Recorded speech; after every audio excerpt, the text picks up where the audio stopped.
Hi hello everyone, welcome to my channel Srishti tutorial for maths. ನಾನು ಇವತ್ತು mathematics SSLC mathematics ಅಲ್ಲಿ ಬರುವಂತಹ ಕೊನೆಯ ಚಾಪ್ಟರ್ ಪ್ರಾಬಬಿಲಿಟಿ ಅಂದ್ರೆ ಸಂಭವನೀಯತೆ ಚಾಪ್ಟರ್ ನಲ್ಲಿ ಪ್ರಶ್ನೆಗಳು ಯಾವ ರೀತಿ ಬರ್ತವೆ, ಸೊ ಆ ಪ್ರಶ್ನೆಗಳನ್ನ ಹೇಗೆ ಸಾಲ್ವ್ ಮಾಡೋದು ಅನ್ನೋದಕ್ಕೆ ಸಂಬಂಧಪಟ್ಟ ಹಾಗೆ ಈ ಒಂದು ವಿಡಿಯೋದಲ್ಲಿ ನಿಮಗೆ ಕಂಪ್ಲೀಟ್ ಸಂಭವನೀಯತೆ ಚಾಪ್ಟರ್ನ ಕಂಪ್ಲೀಟ್ ರಿವಿಷನ್ ಅನ್ನ ತಿಳಿಸ್ತಾ ಇದ್ದೀನಿ.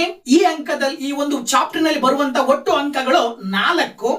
ಅಂದ್ರೆ ಒಂದು ಮಲ್ಟಿಪಲ್ ಚಾಯ್ಸ್ ಅಥವಾ ಒಂದು ಅಂಕದ ನೇರ ಪ್ರಶ್ನೆಗೆ ಸಂಬಂಧಪಟ್ಟ ಹಾಗೆ ಒಂದು ಕ್ವಶನ್ ಇರುತ್ತೆ.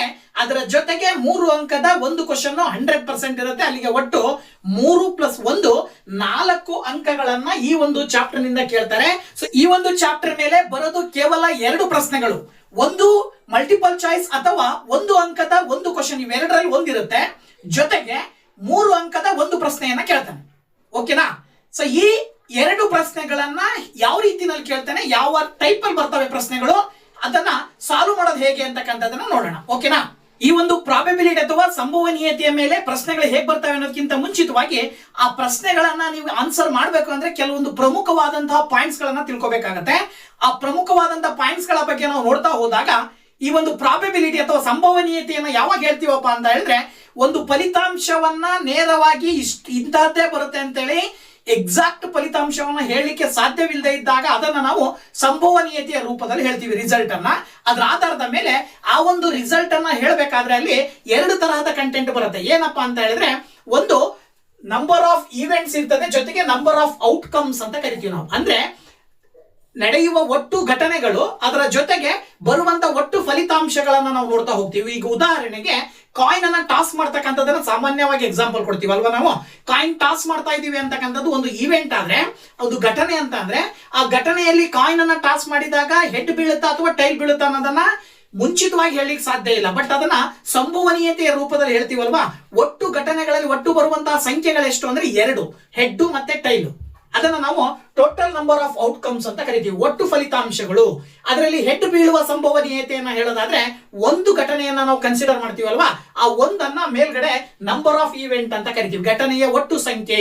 ಸೊ ನಿಮಗೆ ಸಂಭವನೀಯತೆ ಯಾವಾಗ ಸಿಗುತ್ತೆ ಅಂದ್ರೆ, ಸಾಮಾನ್ಯವಾಗಿ P of E is equal to N of E divided by N of S ಅಂತಕ್ಕಂಥದ್ದು ಸೂತ್ರ. ಈ ಒಂದು ಸೂತ್ರವನ್ನ ನೆನಪಿನಲ್ಲಿ ಇಟ್ಕೊಳ್ಬೇಕು. ಗೊತ್ತಾಯ್ತಲ್ವಾ? ಒಂದು ಪಾಯಿಂಟ್. ಇದೇ ಸೂತ್ರವನ್ನ ಯಾವುದೇ ರೀತಿಯಾದಂತಹ ಸಂಭವನೀಯತೆಯನ್ನ ಕೇಳಿದ್ರು, ಆ ಸಂಭವನೀಯತೆಯನ್ನ ಯಾವುದೇ ಒಂದು ಘಟನೆಯ ಸಂಭವನೀಯತೆಯನ್ನ ಕಂಡುಹಿಡಿಬೇಕಾದಾಗ ಈ ಸೂತ್ರವನ್ನ ಬಳಕೆ ಮಾಡಬೇಕಾಗತ್ತೆ. ಇದಾದ ನಂತರ ಈ ಸಂಭವನೀಯತೆಯಲ್ಲಿ 2 ಟೈಪ್ಸ್ ಬರ್ತದೆ. ಒಂದು ಅಸಾಧ್ಯ ಘಟನೆ, ಇನ್ನೊಂದು ಖಚಿತ ಘಟನೆ ಅಂತ ಕರಿತೀವಿ. ಅಂದ್ರೆ ಅಸಾಧ್ಯ ಘಟನೆಯ ಒಂದು ಸಂಭವನೀಯತೆ, ಇನ್ನೊಂದು ಖಚಿತ ಘಟನೆಯ ಸಂಭವನೀಯತೆ ಅಂತ ಕರಿತೀವಿ. ಖಚಿತ ಘಟನೆ ಅಂತ ಹೇಳಿದ್ರೆ ನಡೆಯುತ್ತೆ, ಆದ್ರೆ ಎಷ್ಟು ಅನ್ನೋದನ್ನ ನಾವು ಎಕ್ಸಾಕ್ಟ್ ಆಗಿ ಹೇಳಲಿಕ್ಕೆ ಸಾಧ್ಯ ಇತ್ತು ಅಂದ್ರೆ ಅದನ್ನ ಖಚಿತ ಘಟನೆ, ಶ್ಯೂರ್ ಈವೆಂಟ್ ಅಂತ ಕರಿತೀವಿ. ಈ ಒಂದು ಶ್ಯೂರ್ ಈವೆಂಟ್ ಖಚಿತವಾಗಿ ಇಂತಹದ್ದೇ ಬರುತ್ತೆ ಅಂತಕ್ಕಂಥದ್ದನ್ನ ಹೇಳುವ ಒಂದು ಪ್ರಾಬಬಿಲಿಟಿ, ಸಂಭವನೀಯತೆ ಏನ್ ಬರುತ್ತಪ್ಪ ಅಂತ ಹೇಳಿದ್ರೆ 1 ಅಂತ ಕರಿತೀವಿ. ಸೊ ಖಚಿತ ಘಟನೆಯ ಸಂಭವನೀಯತೆ 1ಕ್ಕೆ ಸಮ ಇರುತ್ತೆ. ಗೊತ್ತಾಯ್ತಲ್ವಾ? ಅಂದ್ರೆ sure event, the probability of sure event is equal to 1. ಇದನ್ನ ನೆನ್ಪಿಟ್ಕೊಳ್ಳಿ. ಇದ್ರ ಜೊತೆಗೆ ಇಂಪಾಸಿಬಲ್ ಈವೆಂಟ್ ಅಂತ ಅಂದ್ರೆ ಅಸಾಧ್ಯವಾದಂತ ಘಟನೆಯ ಸಂಭವನೀಯತೆ. ಈಗ ಉದಾಹರಣೆಗೆ ಇಲ್ಲಿ ಒಂದು ಗೋಡೆ ಇದೆ ಅಂದ್ರೆ, ಆ ಗೋಡೆಯನ್ನ ನಾವು ತಳ್ಳಬೇಕು ಅಂತ ಅಂದಾಗ ಗೋಡೆಯನ್ನ ತಳ್ಳಿದಾಗ ಬೀಳುತ್ತಾ ಅಥವಾ ಬೀಳಲ್ವಾ ಅನ್ನೋದನ್ನ ನಾವೇನಾದ್ರೂ ಒಂದು ಘಟನೆ ಅಂತ ಕನ್ಸಿಡರ್ ಮಾಡಿದ್ರೆ, ನಾವು ಅದನ್ನ ತಳ್ಳಿಕ್ಕೆ ಅಸಾಧ್ಯವಾಗಿರೋದ್ರಿಂದ ಅದು ಬೀಳುತ್ತಾ ಬೀಳಲ್ವಾ ಹೇಳಲಿಕ್ಕೆ ಸಾಧ್ಯ ಇಲ್ಲ. ಸೊ ಇದನ್ನ ಇಂಪಾಸಿಬಲ್ ಈವೆಂಟ್ ಅಂತ ಕರಿತೀವಿ. ಈ ಒಂದು ಇಂಪಾಸಿಬಲ್ ಈವೆಂಟಿನ ಪ್ರಾಬಬಿಲಿಟಿ ಏನಿರುತ್ತೆ? 0 ಇರುತ್ತೆ. ಏನಿರುತ್ತೆ? 0. ಸೊ ದಟ್ ಇದನ್ನ ನೀವು ಅಸಾಧ್ಯ ಘಟನೆಯ ಸಂಭವನೀಯತೆ 0 ಅಂತ ಹೇಳಬೇಕು. ಅದೇ ರೀತಿ ಶೂರ್ ಈವೆಂಟ್ ಅಂದ್ರೆ ಖಚಿತ ಘಟನೆಯ ಸಂಭವನೀಯತೆ 1 ಅಂತ ಕರಿತೀವಿ. ಇದಾದ ನಂತರ P of E ಮತ್ತೆ P of E dash ಅಂತ ಬರುತ್ತೆ. ಪ್ರಾಬಬಿಲಿಟಿ ಆಫ್ ಎನ್ ಈವೆಂಟ್ ಮತ್ತೆ not probability of N event ಅಂತ ಹೇಳಿ. ಒಂದು ಸಂಭವನೀಯತೆ, ಒಂದು ಘಟನೆಯ ಸಂಭವನೀಯತೆ ಮತ್ತೆ ಇನ್ನೊಂದು ಒಂದು ಘಟನೆಯ ಅಸಂಭವನೀಯತೆ ಅಥವಾ ಸಂಭವನೀಯತೆ ಅಲ್ಲದ್ದು ಅಂತಕ್ಕಂಥದ್ದನ್ನ ಸೇರಿಸಿದಾಗ ಅದರ ಉತ್ತರ ಯಾವಾಗಲೂ ಕೂಡ 1 ಆಗಿರುತ್ತೆ ಅನ್ನೋದನ್ನ ನೆನಪಿನಲ್ಲಿ ಇಟ್ಕೊಳ್ಬೇಕಾಗತ್ತೆ. ಇದರ ಜೊತೆಗೆ ಇಲ್ಲಿ ಪ್ರಾಬಬಿಲಿಟಿ ಆಫ್ ಎನ್ ಈವೆಂಟ್ ಏನಾಗಿರುತ್ತಪ್ಪ ಅಂದ್ರೆ, ಸಂಭವನೀಯತೆ ಸಾಮಾನ್ಯವಾಗಿ ಅವೆರಡನ್ನ ಕೂಡಿದಾಗ 1 ಬರುತ್ತೆ. ಅದನ್ನ ನಾವು P of E plus P of E dash is equal to 1 ಅಂತ ಹೇಳ್ತೀವಿ. ಇದನ್ನ ನೆನಪಿನಲ್ಲಿ ಇಟ್ಕೊಳ್ಬೇಕು. ಇದನ್ನು ಕೂಡ ಇದರ ಈ ಒಂದು ಪಾಯಿಂಟ್ ಅನ್ನ ಬಳಕೆ ಮಾಡಿಕೊಂಡು ಪ್ರಶ್ನೆಗಳನ್ನ ಕೇಳ್ತಾರೆ, ಆ ಪ್ರಶ್ನೆಗಳನ್ನ ಸಾಲ್ವ್ ಮಾಡಬೇಕಾಗತ್ತೆ.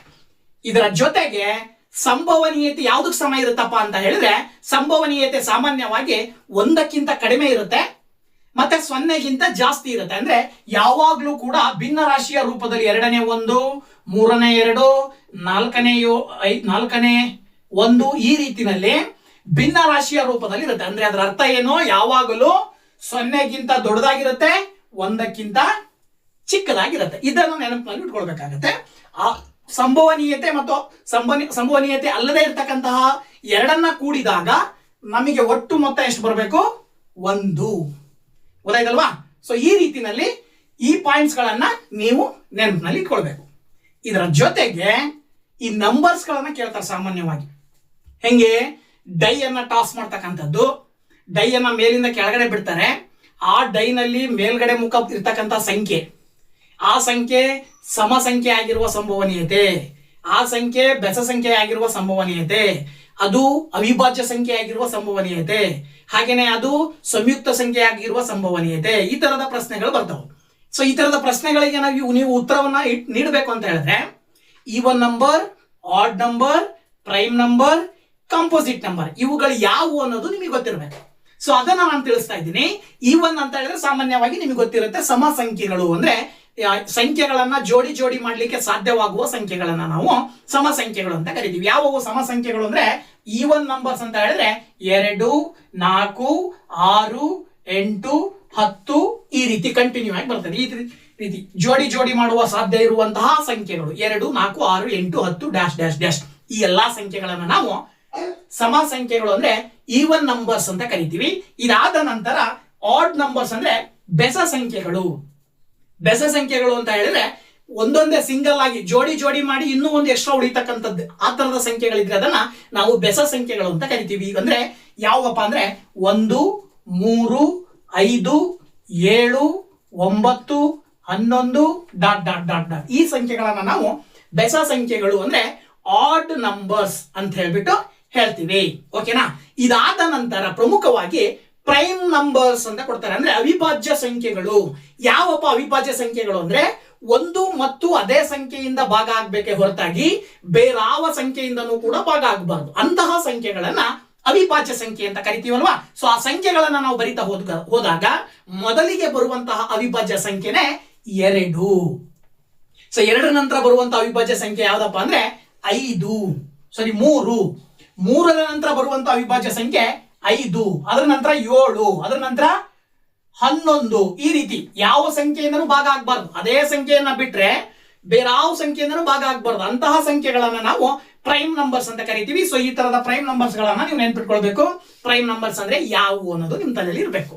ಇದಾದ ನಂತರ ಕಾಂಪೋಸಿಟ್ ನಂಬರ್ಸ್ ಅಂದ್ರೆ ಸಂಯುಕ್ತ ಸಂಖ್ಯೆಗಳು ಅಂತ ಕರೀತಾರೆ. ಅಂದ್ರೆ ಅದರ ಅರ್ಥ ಒಂದು ಮತ್ತು ಅದೇ ಸಂಖ್ಯೆಯನ್ನ ಬಿಟ್ಟು ಬೇರೆ ಸಂಖ್ಯೆಗಳಿಂದ ಭಾಗವಾಗುವ ಸಂಖ್ಯೆಗಳನ್ನ ಕಾಂಪೋಸಿಟ್ ನಂಬರ್ಸ್ ಅಂತ ಕರಿತೀವಿ. ಅಂದ್ರೆ ಅದರಲ್ಲಿ ಬೇರೆ ಬೇರೆ ಅಪವರ್ತನಗಳು ಇರಬೇಕು, ಫ್ಯಾಕ್ಟರ್ಸ್ ಗಳ ಸಂಖ್ಯೆ ಜಾಸ್ತಿ ಇರಬೇಕು. ಒಂದು ಮತ್ತು ಅದೇ ಸಂಖ್ಯೆಯನ್ನ ಬಿಟ್ಟು ಬೇರೆ ಫ್ಯಾಕ್ಟರ್ಸ್ ಅನ್ನ ಒಳಗೊಂಡಂತಹ ಸಂಖ್ಯೆಯನ್ನ ಕಾಂಪೋಸಿಟ್ ನಂಬರ್ ಅಂತ ಕರಿತೀವಿ. ಈಗ ಉದಾಹರಣೆಗೆ 4 ನೀವು ಕಾಂಪೋಸಿಟ್ ನಂಬರ್ ಅಂತ ಕರಿತೀರಿ. ಯಾಕೆ ಅಂದ್ರೆ 4ರಲ್ಲಿ 2 ಇಂಟು 2 ಅಂತ ಹೇಳಿ 2 ಅಪವರ್ತನಗಳು ಇದಾವೆ. ಹಾಗೇನೆ 6 ಬರಿಬಹುದು.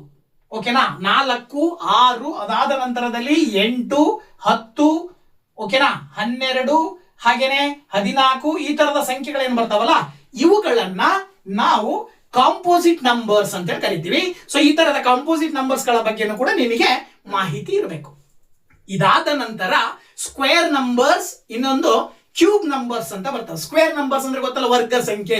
ಒಂದು ಸಂಖ್ಯೆಯನ್ನ ಅದೇ ಸಂಖ್ಯೆಯಿಂದ ಗುಣಾಕಾರ ಮಾಡಿದಾಗ ಬರುವಂತಹ ಸಂಖ್ಯೆ, ಅದನ್ನ ವರ್ಗ ಸಂಖ್ಯೆ ಅಂತ ಕರಿತೀವಿ. ಸೊ ವರ್ಗ ಸಂಖ್ಯೆ ಪ್ರಾರಂಭ ಆಗೋದು ಎಲ್ಲಿಂದ ಅಂದ್ರೆ 1ರಿಂದ. 1 1 1, ಹಾಗೇನೆ 2 2 4, 3 3 9, 4 4 16, 5 5 25, 6 6 36 ಈ ತರ ಈ ಸಂಖ್ಯೆಗಳನ್ನ ನಾವೇನಂತ ಕರಿತೀವಿ? ವರ್ಗ ಸಂಖ್ಯೆಗಳು ಅಂತ ಕರಿತೀವಿ. ಸೊ ಈ ವರ್ಗ ಸಂಖ್ಯೆಗಳ ಒಂದು ಮಾಹಿತಿನೂ ಕೂಡ ನಿಮಗಿರ್ಬೇಕು. ಓಕೆನಾ? ಇದಾದ ನಂತರ ಕ್ಯೂಬ್ ನಂಬರ್ಸ್. ಕ್ಯೂಬ್ ನಂಬರ್ಸ್ ಅಂದ್ರೆ ಏನು? ಒಂದು ಸಂಖ್ಯೆಯನ್ನ ಅದೇ ಸಂಖ್ಯೆಯನ್ನ 3 ಬಾರಿ ಗುಣಾಕಾರ ಮಾಡ್ತಕ್ಕಂಥದ್ದು. ಈಗ ಉದಾಹರಣೆಗೆ 2 3 ಬಾರಿ ಗುಣಿಸೋದು, 4 3 ಬಾರಿ ಗುಣಿಸೋದು. ಈ ರೀತಿ ಪ್ರಾರಂಭ ಆಗೋದು 1ರಿಂದ. 1 3 ಸಾರಿ ಗುಣಿಸಿದ್ರೆ ನಿಮಗೆ 1 ಬರುತ್ತೆ, ಮೊದಲನೇ ಘನ ಸಂಖ್ಯೆ. ಇದಾದ ನಂತರ 2 3 ಸಾರಿ ಗುಣಿಸಿದ್ರೆ 2 2 4, 4 2 8, ಹಾಗೇನೆ 3 3 ಸಾರಿ ಗುಣಿಸಿದ್ರೆ 27 ಬರುತ್ತೆ. ಹಾಗೆ 4 3 ಸರಿ ಗುಣಿಸಿದ್ರೆ 64 ಬರುತ್ತೆ. ಓಕೆನಾ. ಈ ರೀತಿ ಸಂಖ್ಯೆಗಳನ್ನ 3 ಬಾರಿ ಗುಣಿಸಿ ನೀವು ಬರಿತಾ ಹೋಗ್ತಿರಲ್ಲ, ಈ ಸಂಖ್ಯೆಗಳನ್ನ ಏನಂತ ಕರಿತೀವಿ ನಾವು, ಘನ ಸಂಖ್ಯೆಗಳು ಅಂತ ಕರಿತೀವಿ. ಓಕೆನಾ. ಸೊ ಇದು ಈ ಒಂದು ಕಾನ್ಸೆಪ್ಟ್ ಅನ್ನ ನೀವು ತಿಳ್ಕೊಂಡ್ರಿ ಅಂತ ಹೇಳಿದ್ರೆ, ಇವಿಷ್ಟು ಕಾನ್ಸೆಪ್ಟ್ ಅನ್ನ ಬಳಸ್ಕೊಂಡು ಪ್ರಾಬಬಿಲಿಟಿ ಅಥವಾ ಸಂಭವನೀಯತೆಯ ಪಾಠದಲ್ಲಿ ಯಾವುದೇ ರೀತಿಯ ಪ್ರಶ್ನೆಗಳನ್ನ ಕೇಳಿದ್ರು ನೀವು ಸುಲಭವಾಗಿ ಆನ್ಸರ್ ಮಾಡಬಹುದು. ಓಕೆನಾ. ಈಗ ಮಲ್ಟಿಪಲ್ ಚಾಯ್ಸ್ ಮತ್ತೆ 1 ಅಂಕದ ಪ್ರಶ್ನೆಗಳು ಈ ಚಾಪ್ಟರ್ ನಲ್ಲಿ ಯಾವ ರೀತಿ ಬರ್ತವೆ ಅನ್ನೋದನ್ನ ನೋಡ್ತಾ ಹೋದಾಗ, ಏನು ಶೂರ್ ಇವೆಂಟಿನ ಪ್ರಾಬಬಿಲಿಟಿ ಎಷ್ಟು ಅಂತ ಕೇಳುವ ಸಾಧ್ಯತೆ ಇರುತ್ತೆ. ಅಂದ್ರೆ ಶೂರ್ ಇವೆಂಟಿನ ಪ್ರಾಬಬಿಲಿಟಿ ಅಂದ್ರೆ ಏನು, ಖಚಿತ ಘಟನೆಯ ಸಂಭವನೀಯತೆ ಎಷ್ಟು ಅಂತ ಹೇಳಿ ಕೇಳ್ತಾರೆ, 1 ಅಂತ ಬರಿಬೇಕಾಗತ್ತೆ. ಹಾಗೇನೆ ಇಂಪಾಸಿಬಲ್ ಇವೆಂಟಿನ ಪ್ರಾಬಬಿಲಿಟಿ ಎಷ್ಟು ಅಂತ ಕೇಳ್ತಾರೆ, 0 ಅಂತ ಬರಿಬೇಕಾಗತ್ತೆ. ಅಂದ್ರೆ ಏನು ಅಸಾಧ್ಯ ಘಟನೆಯ ಸಂಭವನೀಯತೆ ಎಷ್ಟು ಅಂತ ಹೇಳಿ ಕೇಳ್ತಾರೆ. ಹಾಗೇನೆ P of E plus P of E dash ನ ಬೆಲೆ ಏನು ಅಂತ ಹೇಳಿ ಕೇಳ್ತಾರೆ, ಅವಾಗ 1 ಅಂತ ಬರಿಬೇಕಾಗತ್ತೆ. ಈ ತರದ ನೇರವಾದ ಕೆಲವು ಪ್ರಶ್ನೆಗಳನ್ನ ನೀವು ಆನ್ಸರ್ ಅನ್ನ ನಾನು ಕೊಟ್ಟಿರುವಂತಹ ಒಂದು ಕಂಟೆಂಟ್ ಗಳ ಆಧಾರದ ಮೇಲೆ ನೀವು ಸುಲಭವಾಗಿ ಬರಿತೀರಾ. ಇನ್ನ ಇದರ ಜೊತೆಗೆ ಇನ್ನು ಯಾವ ರೀತಿ ಪ್ರಶ್ನೆಗಳು ಬರ್ತವೆ ಕ್ವಶನ್ ರೂಪದಲ್ಲಿ ಅಂತ ನೋಡೋದಾದ್ರೆ, ಸೊ ನೋಡಿ, ಮೊದಲನೇ ಕ್ವಶನ್ ಬಂದ್ಬಿಟ್ಟು, a die numbered from 1 to 6 is thrown once, the probability of getting an odd number ಅಂತ ಕೊಟ್ಟಿದ್ದಾರೆ. ಅಂದ್ರೆ ಪ್ರಶ್ನೆ ತುಂಬಾ ಸುಲಭವಾಗಿದೆ. ಏನಪ್ಪಾ ಅಂದ್ರೆ, 1 ರಿಂದ 6 ಸಂಖ್ಯೆಗಳನ್ನು ಹೊಂದಿರುವ ಒಂದು ದಾಳವನ್ನು 1 ಬಾರಿ ಎಸೆಯಲಾಗಿದೆ, ಬೆಸ ಸಂಖ್ಯೆಯು ಮೇಲೆ ಬೀಳುವ ಸಂಭವನೀಯತೆಯು. ಸೊ ನಾನು ಆಗ್ತಾನೆ ಎಕ್ಸ್ಪ್ಲೇನ್ ಮಾಡಿದ್ದೀನಿ. ಏನ್ ಕೇಳ್ತಾರೆ, ಬೆಸ ಸಂಖ್ಯೆ ಮೇಲ್ಗಡೆ ಬೀಳುವ ಸಾಧ್ಯತೆ ಎಷ್ಟು ಅಂತ ಕೇಳಿದ್ದಾರೆ. ಸೊ ಇದನ್ನ ಕಂಡುಹಿಡಿಬೇಕು ಅಂತ ಹೇಳಿದ್ರೆ ನೀವು P of E is equal to ಏನ್ ಸೂತ್ರ, n of E divided by n of S ಅಂತಕ್ಕಂತ ಸೂತ್ರವನ್ನ ಹಾಕ್ಬೇಕಾಗತ್ತೆ. ಸೊ ಇಲ್ಲಿ ಎನ್ ಆಫ್ ಇ ಅಂತ ಹೇಳಿದ್ರೆ ಏನು, ಅಲ್ಲಿ ಘಟನೆಯಲ್ಲಿ ನೀವು ತಗೊಳ್ಬೇಕಾಗಿರುವಂತಹ ಸಂಖ್ಯೆಗಳು. ಇನ್ನ ಎನ್ ಆಫ್ ಎಸ್ ಅಂತ ಹೇಳಿದ್ರೆ ಅಲ್ಲಿ ನೀವು ದಾಳವನ್ನ ಉರುಳಿಸ್ತಾ ಇದ್ದೀರಾ ಅಂದ್ರೆ ದಾಳದಲ್ಲಿರುವ ಒಟ್ಟು ಸಂಖ್ಯೆಗಳು. ಸೊ ದಾಳದಲ್ಲಿ ಒಟ್ಟು ಸಂಖ್ಯೆಗಳು ಎಷ್ಟು ಅಂತ ಕೊಟ್ಟಿದ್ದಾರೆ, 1 ರಿಂದ 6 ಅಂತ ಕೊಟ್ಟಿದ್ದಾರೆ. ಅಂದ್ರೆ ಅದರ ಅರ್ಥ ಒಟ್ಟು ದಾಳಗಳ ಸಂಖ್ಯೆ ಕೆಳಗಡೆ ಬರೀತೀರಾ 6. ಇನ್ನ ಮೇಲ್ಗಡೆ ಆಡ್ ನಂಬರ್ಸ್ ಅನ್ನ ಬರಿತಾ ಹೋಗ್ರಿ. ನೋಡಿ ಇಲ್ಲಿ 1 2 3 4 5 6 ಇವೇನಿವೋ ಆ ದಾಳದಲ್ಲಿರುವಂತಹ ಸಂಖ್ಯೆಗಳು, ಒಟ್ಟು ಸಂಖ್ಯೆಗಳು. ಈ ಒಟ್ಟು ಸಂಖ್ಯೆಗಳಲ್ಲಿ ಆಡ್ ನಂಬರ್ಸ್ ಅನ್ನ ನೀವು ಮಾರ್ಕ್ ಮಾಡ್ತಾ ಹೋದ್ರಿ ಅಂದ್ರೆ 1 2 3. ಬೆಸ ಸಂಖ್ಯೆಗಳ ಒಟ್ಟು ಸಂಖ್ಯೆ ಎಷ್ಟಿದಾವೆ, ಇಲ್ಲಿ 3 ಇದಾವೆ. ಅದನ್ನ ಮೇಲ್ಗಡೆ ಬರೀತೀರಾ. ಈಗ ಇದನ್ನ ಸುಲಭ ರೂಪದಲ್ಲಿ ಬಂದ್ರೆ 3 1 3 3 2 6. ಸೊ ಇಲ್ಲಿ ಪ್ರಶ್ನೆಯ ಪ್ರಕಾರ the probability of getting N odd number is 1/2 ಅಂತ ಬರೀಬೇಕಾಗತ್ತೆ. ಅಂದ್ರೆ ಬೆಸ ಸಂಖ್ಯೆಯು ಮೇಲೆ ಬೀಳುವ ಸಂಭವನೀಯತೆಯು 2ನೇ 1 ಅಂತೇಳಿ ಸುಲಭವಾಗಿ ನೀವು ಬರೀತೀರಾ. ಓಕೆನಾ. ಇನ್ನ 2ನೇ ಪ್ರಶ್ನೆಯನ್ನ ನೋಡೋದಾದ್ರೆ ನೋಡಿ, ಇಲ್ಲಿ the probability of N event E dash is E is 0.05, then the probability of not E is ಅಂತ ಕೊಟ್ಟಿದ್ದಾರೆ. ಅಂದ್ರೆ ಒಂದು ಘಟನೆ E ಯ ಸಂಭವನೀಯತೆಯು 0.05 ಆದರೆ E ಅಲ್ಲದ ಘಟನೆಯ ಸಂಭವನೀಯತೆಯು ಅಂತ ಕೇಳಿದ್ದಾರೆ. ಅಂದ್ರೆ ಇದನ್ನ ನೀವು P of E plus P of E dash ಸೂತ್ರವನ್ನ ಬಳಕೆ ಮಾಡ್ತೀರಲ್ವಾ, ದಟ್ ಈಸ್ ಈಕ್ವಲ್ ಟು 1. ಈಗ ಪಿ ಆಫ್ ಇ ಅವರೇ ಕೊಟ್ಟಿದ್ದಾರೆ. ಪಿ ಆಫ್ ಇ ಎಷ್ಟಂತೆ 0.05 plus P of E dash ಗೊತ್ತಿಲ್ಲ, ದಟ್ ಈಸ್ ಈಕ್ವಲ್ ಟು 1. ಈಗ ಪಿ ಆಫ್ ಇ ಡ್ಯಾಶ್ ನಿಮಗೆ ಬೇಕು ಅಂತ ಹೇಳಿದ್ರೆ 0.05 ಈಕ್ವಲ್ ಇಂದ ಆ ಕಡೆ ಕಳಿಸಿದ್ರೆ 0.05 ಬರುತ್ತೆ. ಸೊ 1ರಲ್ಲಿ ಇದನ್ನ ಕಳೆಯೋದು ನಿಮಗೆ ಕನ್ಫ್ಯೂಸ್ ಆಗುವ ಸಾಧ್ಯತೆಗಳು ಇರ್ತವೆ. ಸೊ ಇದನ್ನ ಕಳಿಬೇಕಾದ್ರೆ ಏನ್ ಮಾಡ್ಬೇಕಂದ್ರೆ 1ಅನ್ನ 1.00 ರೂಪದಲ್ಲಿ ಈ ರೀತಿಯಲ್ಲಿ ಬರ್ಕೊಳ್ರಿ. ಅದರ ಕೆಳಗಡೆ ಈ ನಂಬರ್ ಅನ್ನ ಬರೀರಿ 0.05. ಈಗ ನೀವು ಕಳೆದ್ರೆ 0 5 ಹೋಗಲ್ಲ, ಪಕ್ಕದಲ್ಲೂ ಕೂಡ 0 ಇದೆ. ಅದ್ರ ಮುಂದ್ಗಡೆ ಇರುವ 1ರಿಂದ ಒಂದು ನಂಬರ್ ನ ಕ್ಯಾರಿ ಮಾಡಿದ್ರಿ ಅಂದ್ರೆ ಅದು 10 ಆಗುತ್ತೆ. 10ರಲ್ಲಿ 5 ಕಳೆದ್ರೆ 5, ಇಲ್ಲಿ 9 ಇರುತ್ತೆ. 9ರಲ್ಲಿ 0 ಹೋದ್ರೆ ನಿಮಗೆ 9.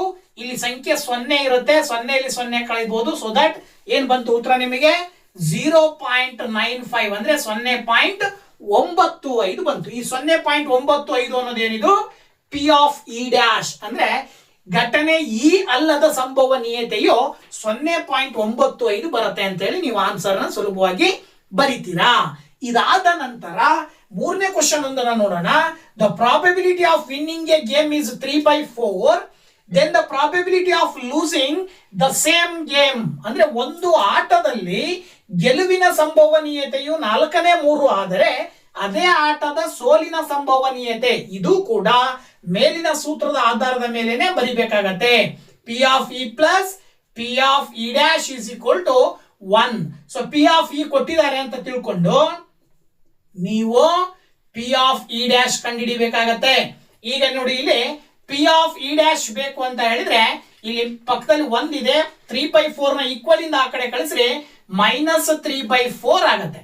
ಈಗ 1 - 3/4 ಅನ್ನ ನೋಡಿದಾಗ ಒಂದು ಭಿನ್ನ ರಾಶಿ ರೂಪದಲ್ಲಿರೋದ್ರಿಂದ ಲಾಸ ತಗೊಂಡು ಅದೆಲ್ಲ ಛೇದಗಳನ್ನ ಸಮ ಮಾಡಿಕೊಂಡು ಲೆಕ್ಕ ಮಾಡಿದಾಗ ಕೊನೆಗೆ ಆನ್ಸರ್ ಬರುತ್ತೆ. ಬದಲಾಗಿ ನೀವು ಒಂಚೂರು ತಲೆಯನ್ನ ಯೂಸ್ ಮಾಡಿ ಏನ್ ಮಾಡ್ಬೋದು ಇಲ್ಲಿ ಅಂದ್ರೆ ಈ 3/4 ಅಂತ ಹೇಳಿದ್ರೆ ನಾವು ಸಾಮಾನ್ಯವಾಗಿ ಏನು ಆಡು ಭಾಷೆನಲ್ಲಿ ಏನಂತ ಬಳಸ್ತೀವಿ ಅಂದ್ರೆ ಮುಕ್ಕಾಲು ಅಂತ ಕರಿತೀವಿ. ಸೊ ಮುಕ್ಕಾಲು ಅಂದ್ರೆ ಏನು, 1ರಲ್ಲಿ ಮುಕ್ಕಾಲನ್ನ ಕಳೆದ್ರೆ ಎಷ್ಟು ಬರುತ್ತೆ ಅನ್ನೋದನ್ನ ತಲೆಯಲ್ಲಿ ಇಟ್ಕೊಂಡ್ರೆ ನೀವು ಸುಲಭವಾಗಿ ಇದಕ್ಕೆ ಆನ್ಸರ್ ಹೇಳ್ಬೋದು. 1ರಲ್ಲಿ ಮುಕ್ಕಾಲು ಕಳೆದ್ರೆ ಕಾಲ್ ಭಾಗ ಉಳಿತದೆ. ಸೊ ಕಾಲ್ ಭಾಗವನ್ನ ಭಿನ್ನ ರಾಶಿನಲ್ಲಿ ಏನಂತ ಬರೀತೀರಿ, 4ನೇ 1 ಅಂತ ಬರೀತೀರಲ್ವಾ. ಸೊ ದಟ್ ಇಲ್ಲಿ ನೀವು ನೇರವಾಗಿ ಆನ್ಸರ್ ನ ಬರೀತೀರಾ 1/4 ಅಂತ ಹೇಳಿ ಡೈರೆಕ್ಟ್ ಆಗಿ ಆನ್ಸರ್ ನ ಬರೀಬಹುದು. ಓಕೆನಾ. ಇದಾದ ನಂತರ ಇನ್ನೊಂದು ಕ್ವಶನ್ ಅನ್ನ ನೋಡೋದಾದ್ರೆ, which of the following can be the probability of an event ಅಂತ ಕೊಟ್ಟಿದ್ದಾರೆ. ಅಂದ್ರೆ ಈ ಕೆಳಗಿನವುಗಳಲ್ಲಿ ಯಾವುದೂ ಒಂದು ಘಟನೆಯ ಸಂಭವನೀಯತೆ ಆಗಿರುತ್ತದೆ.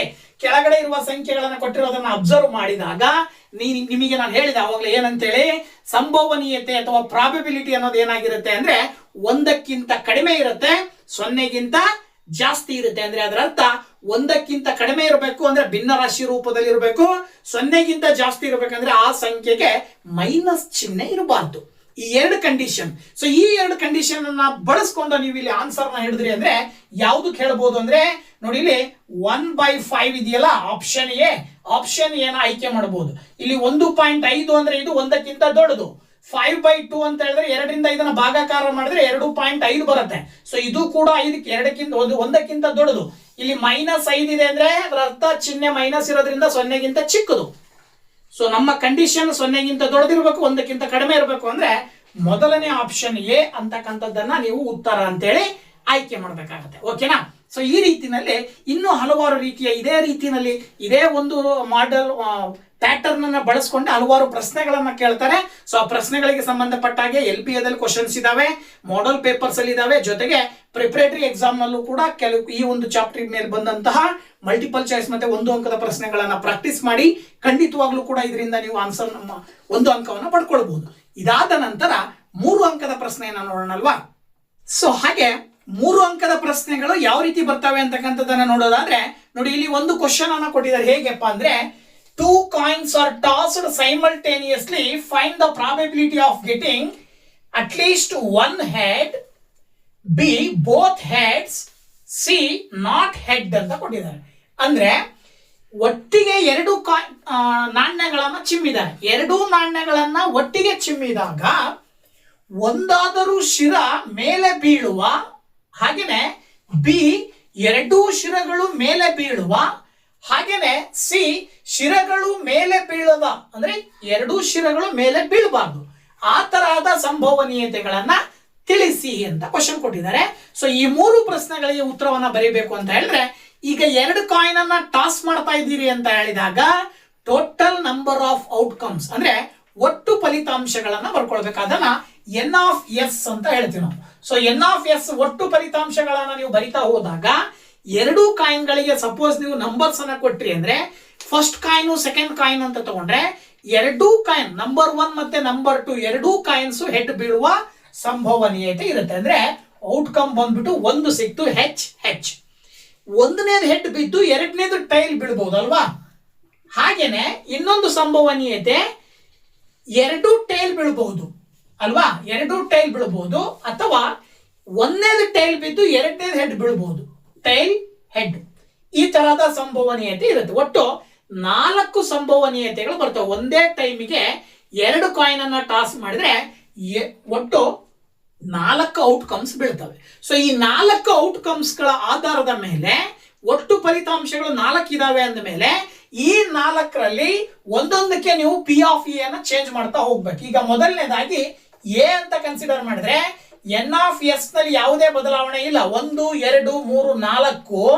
ಹಾಗೇನೆ N(E) ತಗೊಳ್ಬೇಕಲ್ವಾ. ಈಗ ನೀವು N(E) ಅಂತ ಹೇಳಿದ್ರೆ ಆ ಘಟನೆಗಳನ್ನ ಕೊಟ್ಟಿದಾರಲ್ವಾ, ಆ ಸ್ಟೇಟ್ಮೆಂಟ್ ಏನ್ ಹೇಳುತ್ತಪ್ಪ ಅಂದ್ರೆ ಅಟ್ಲೀಸ್ಟ್ 1 ಹೆಡ್ ಅಂತ ಹೇಳುತ್ತೆ. ಅಂದ್ರೆ ಅರ್ಥ ಒಂದಾದರೂ ಶಿರ ಮೇಲೆ ಬಿದ್ದಿರ್ಬೇಕಂದ್ರೆ 2 ಶಿರ ಇದ್ರೂ ಕೌಂಟ್ ಮಾಡಬೇಕು, ಒಂದು ಶಿರ ಇದ್ರೂ ಕೌಂಟ್ ಮಾಡಬೇಕು. ಶಿರ ಇಲ್ಲದೆ ಇರುವಂತದ್ದನ್ನ ಬಿಟ್ಟು ನೋಡೋದಾದ್ರೆ ಶಿರ ಇಲ್ಲದೆ ಇರೋದು ಒಂದೇ ಒಂದು ಯಾವ್ದಪ್ಪ ಅಂತ ಹೇಳಿದ್ರೆ ಇದನ್ನ ಬಿಟ್ರೆ ಇನ್ನೆಷ್ಟು ಉಳಿದ್ವು? 1 2 3. So total n of E ಏನಾಗತ್ತೆ? 3 ಬರುತ್ತೆ.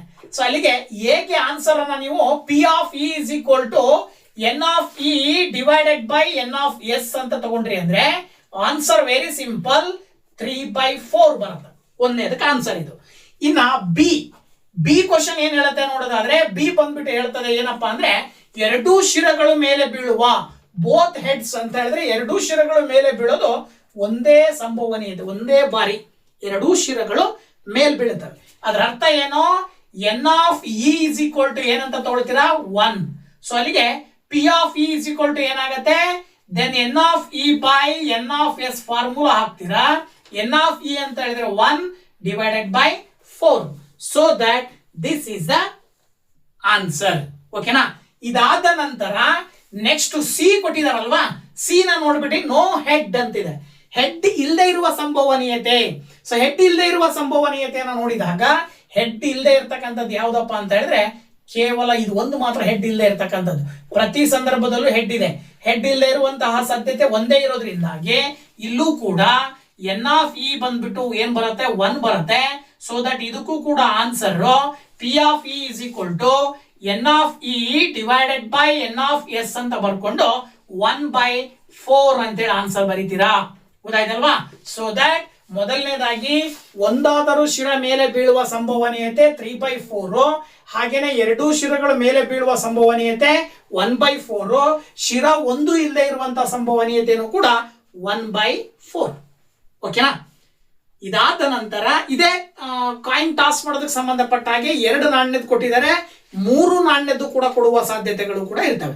ಸೊ 3 ನಾಣ್ಯದ್ದು ಕೊಟ್ಟಾಗ ಇಲ್ಲಿ ನಂಬರ್ ಆಫ್ ಔಟ್ಕಮ್ಸ್ ಗಳ ಸಂಖ್ಯೆ ಜಾಸ್ತಿ ಆಗುತ್ತೆ. ಅವುಗಳನ್ನ ನೋಡ್ಕೊಂಡು ನೀವು ಸುಲಭವಾಗಿ ಆನ್ಸರ್ ನ ಬರಿಬೇಕಾಗತ್ತೆ. ಇದಾದ ನಂತರ ನೆಕ್ಸ್ಟ್ ಕ್ವಶನ್ ಕೊಟ್ಟಿದ್ದಾರೆ. ಹೇಗಿದೆ ಅಂದ್ರೆ there are 3 red balls, 5 white balls and 8 blue balls. A ball is drawn randomly from the bag.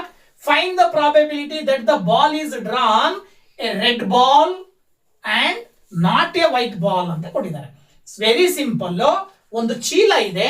ಆ ಚೀಲದಲ್ಲಿ 3 ಕೆಂಪು ಚೆಂಡುಗಳಿದ್ದಾವೆ, 5 ಬಿಳಿಯ ಚೆಂಡುಗಳಿದ್ದಾವೆ, 8 ನೀಲಿಯ ಚೆಂಡುಗಳಿದ್ದಾವೆ. ಆ ಒಂದು ಎಲ್ಲಾ ಚೆಂಡುಗಳಲ್ಲಿ ಒಂದು ಚೆಂಡನ್ನ ಯಾದೃಚ್ಛಿಕವಾಗಿ ಹೊರಗಡೆ ತೆಗಿಬೇಕಾಗಿದೆ. ಸೊ ನೀವು ತೆಗಿಬೇಕಾದಂತಹ ಚೆಂಡು ಎ ಕೆಂಪು ಚೆಂಡು ಮಾತ್ರ ಬರುವ ಸಂಭವನೀಯತೆ ಎಷ್ಟು, ಬಿ ಬಿಳಿ ಬಣ್ಣವಲ್ಲದ ಚೆಂಡು ಬರುವ ಸಾಧ್ಯತೆ ಎಷ್ಟು ಅಂತ ಕೇಳಿದ್ದಾರೆ. ಸೊ ಈ 2 ಪ್ರಶ್ನೆಗಳಿಗೆ ಉತ್ತರವನ್ನ ಹೇಳಬೇಕು ಅಂದ್ರೆ ವೆರಿ ಸಿಂಪಲ್. ನೀವು ಒಂದೊಂದಾಗಿ ನೋಡ್ತಾ ಹೋಗೋಣ.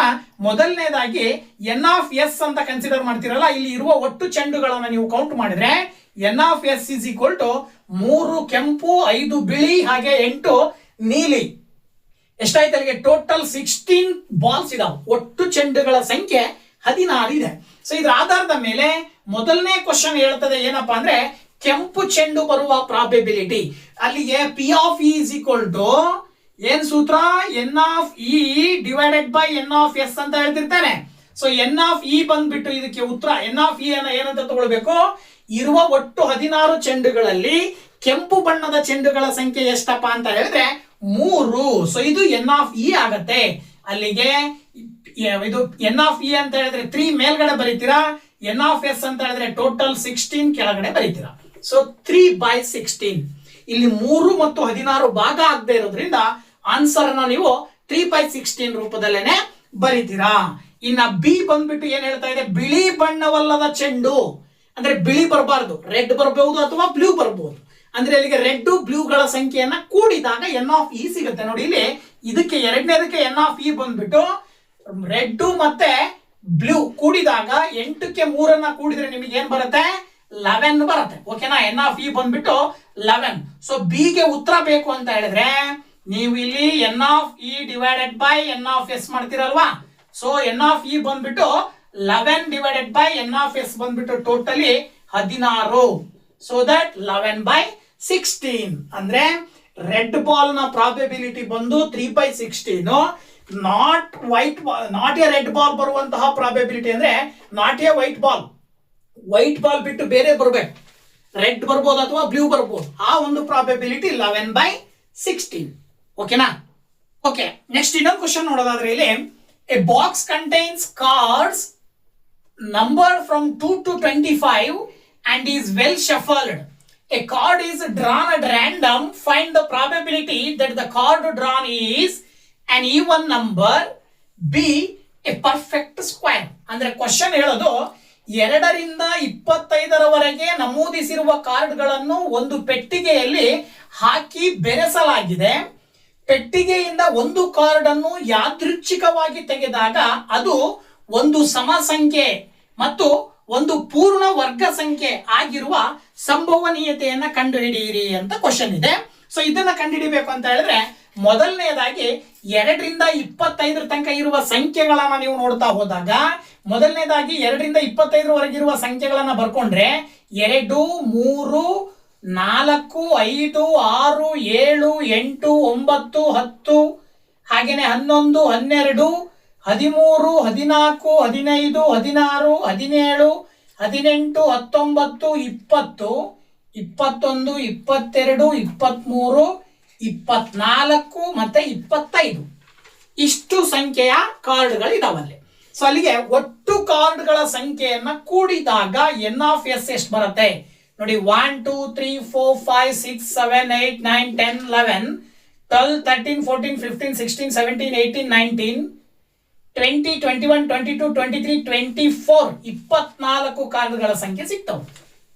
ಇಲ್ಲಿ ನಾವು ಡೈರೆಕ್ಟ್ ಆಗಿ 24 ಅಂತ ಬರಿಬಹುದು. ಹೇಗೆ ಬರಿಬಹುದು ಅಂದ್ರೆ 25 ಕೊನೆಯ ಸಂಖ್ಯೆ ಮೈನಸ್ ಮೊದಲ ಸಂಖ್ಯೆ 22 ಮಾಡಿ ಬಂದಿರುವ ಉತ್ತರ ಏನ್ ಬರುತ್ತಲ್ಲ ಆ ಉತ್ತರಕ್ಕೆ +1 ಅನ್ನ ಸೇರಿಸಬೇಕು.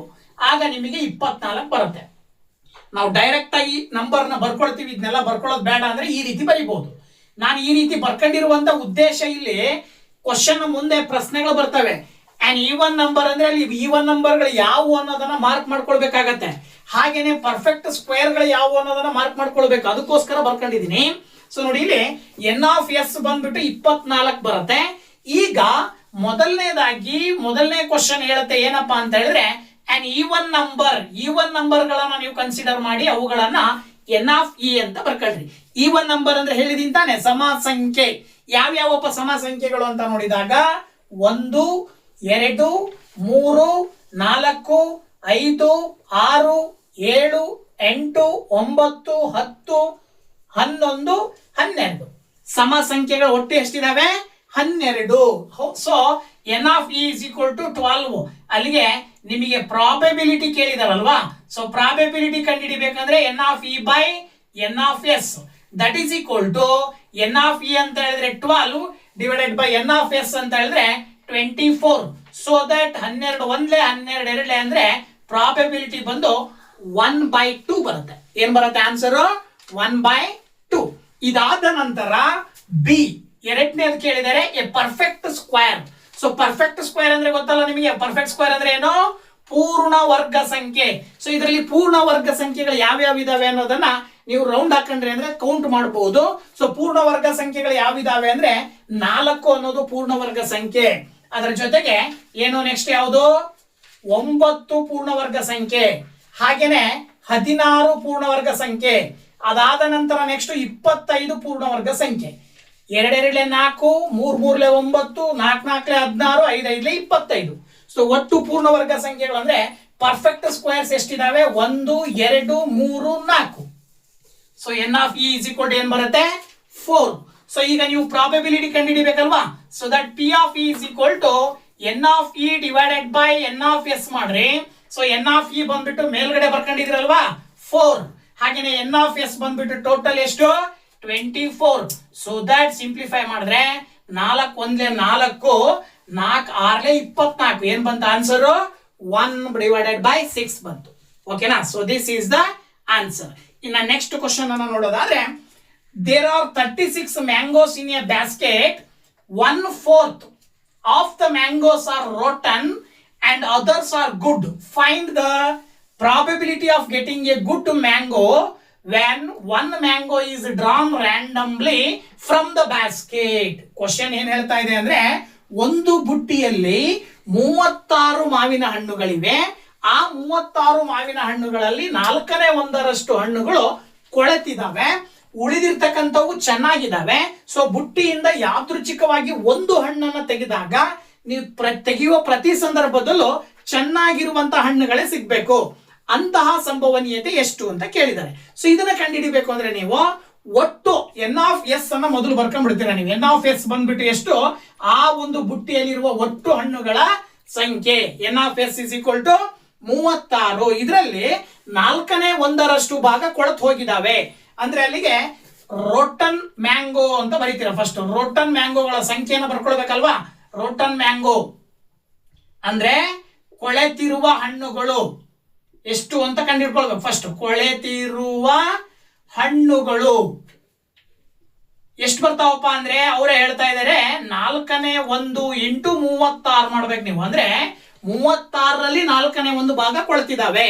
ಅಂದ್ರೆ ಈಗ 4ರಿಂದ 36 ಭಾಗಾಕಾರ ಮಾಡಿದ್ರೆ 9 ಬರುತ್ತೆ. ಅಂದ್ರೆ ಇರುವ ಒಟ್ಟು 36 ಹಣ್ಣುಗಳಲ್ಲಿ ಕೊಳೆತಿರುವಂತಹ 9.